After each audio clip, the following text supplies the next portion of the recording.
Hi, Acadiana. Meteorologist Dave Baker here with you on this very, very windy Wednesday afternoon. A lot of sunshine out there. Temperatures are going to hover in the upper 60s. It looks very pretty, but if you got to do some driving today, especially if you're in a high-profile type of vehicle, really going to have to grip that steering wheel as the winds are whipping out there. All of this thanks to a series of cold fronts that's going through. One, of course, brought the storms on Monday night going into early Tuesday, and then a secondary front blasting through this morning, bringing this wind, and we've got yet another push of much colder air that's going to start to slide in here toward the early part of the weekend, keeping things rather chilly going into Friday and Saturday. Right now, we've got sunshine, 68 the temperature. That dew point has dropped down to 38, so the humidity is at 33%. It is a very dry and windy day. Those winds are now gusting out of the north at 43 miles per hour at times, with a sustained wind at around 25 miles per hour. So a wind advisory is in effect for most of Acadiana and will stay there until the early part of the afternoon. The pressure right now is running at 30.15. Check it out. Look at some of the webcams here. Particularly the one there in Breaux Bridge. You can see that shaking in the wind. The same one goes at the I-10 at Louisiana Avenue. The Henderson and the I-10 at I-49 seem a little bit more steady there, but yeah, it is a very, very windy day, and we'll probably see those winds gusting close to around 40 miles per hour for the next couple of hours or so, and then gradually we will see the wind speeds kind of dropping off as we head into the latter part of the afternoon. And you can see that even the Ambassador Caffrey one shaken there a little bit too. So again, two hands on the wheel this time around as you're going to be driving around, especially if you've got a big car or big truck. It is going to be impacted by those winds, especially if you're going east or west. Now, I wanted to go back as we're getting toward the latter part of the hurricane season. You can see that there on the left, we've used all of those names all the way down to Sarah. We're going to look at the models because I still think there might be a Tony being able to be squeezed out here in the last 10 days of the hurricane season. But one of the ones I wanted to take a look at was Hurricane Beryl. That was very early in the hurricane season.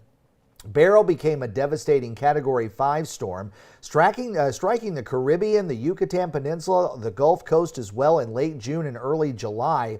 Now, it set records as the earliest Category 5 hurricane and the strongest to form in the Atlantic before the month of July. Beryl making landfall in Grenada as a Cat 4 with widespread damage, then grazing Jamaica and the Cayman Islands. After weakening, it hit the Yucatan as a Cat 2, and then finally a landfall in Texas as a Category 1.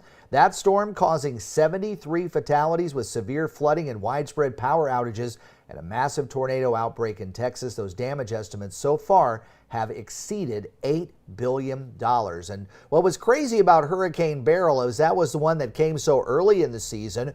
And remember, we had all the preseason forecasts, and then Beryl came around. And I don't even know if you noticed, but Tropical Storm Chris kind of was hovering around the Bay of Campeche during the lifetime of Beryl. It came and went before Beryl was finished. So a lot of folks didn't really pay much attention to Tropical Storm Chris.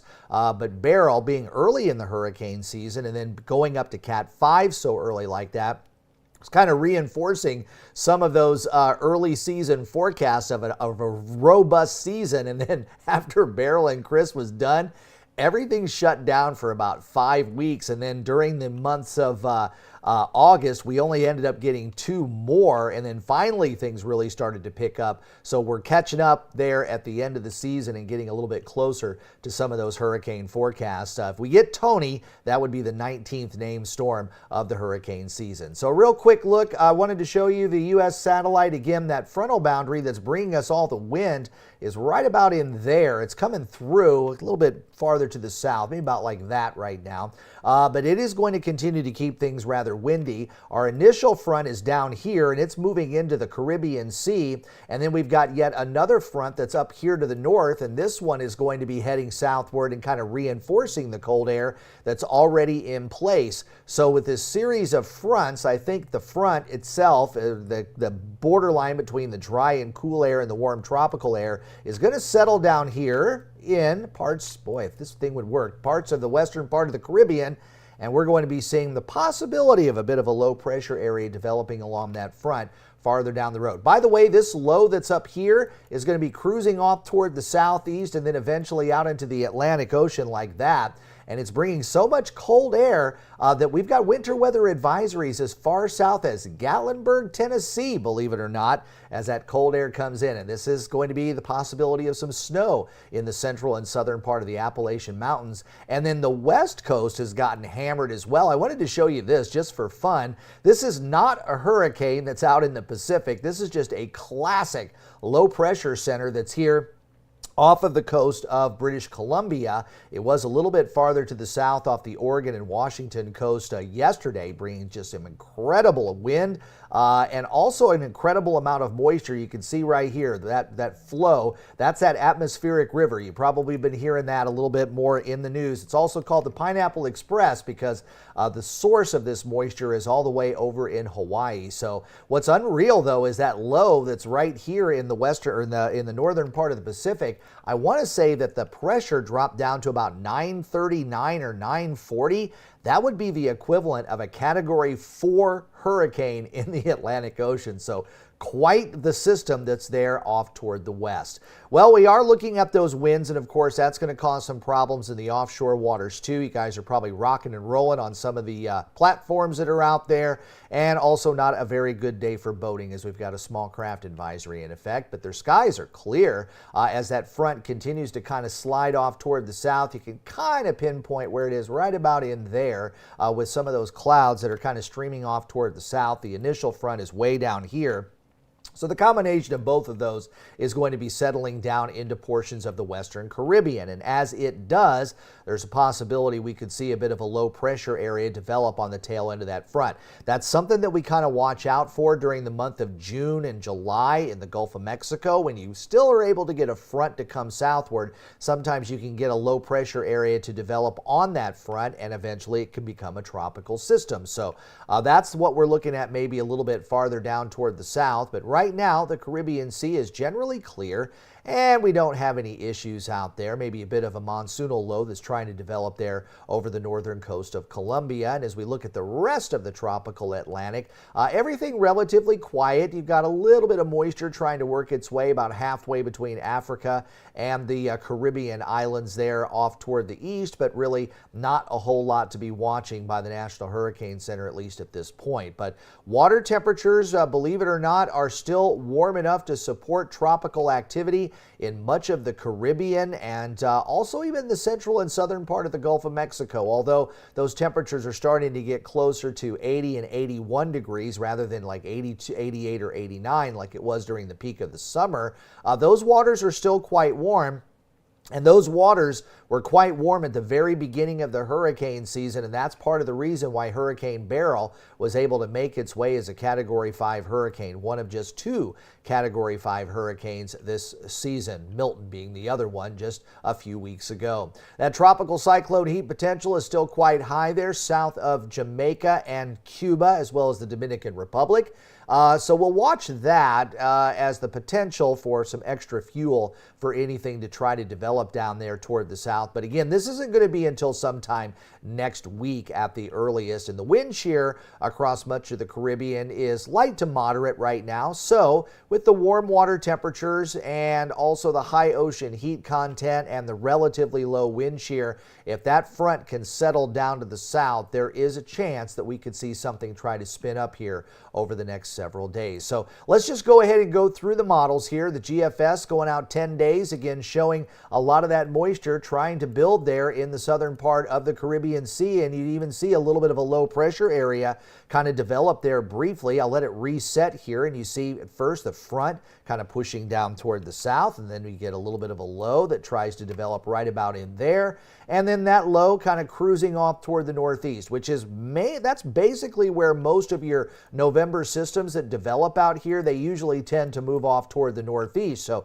it was a little unusual to see Raphael and Sarah making that track off toward the west-northwest during the month of November. Euro model also shows the front diving well to the south into the middle part of the Caribbean Sea. It kind of settles right about in this particular area, and you get a low pressure area that will develop there and again kind of slide off toward the north. So not as conclusive as what we're seeing there with the GFS, but there is a low that kind of shows up there off of the Costa Rican or the Panamanian coast coming up in the last days of hurricane season. Canadian model, again, also showing the push of that cool, dry air going all the way down into the middle part of the Gulf, or rather the Caribbean Sea.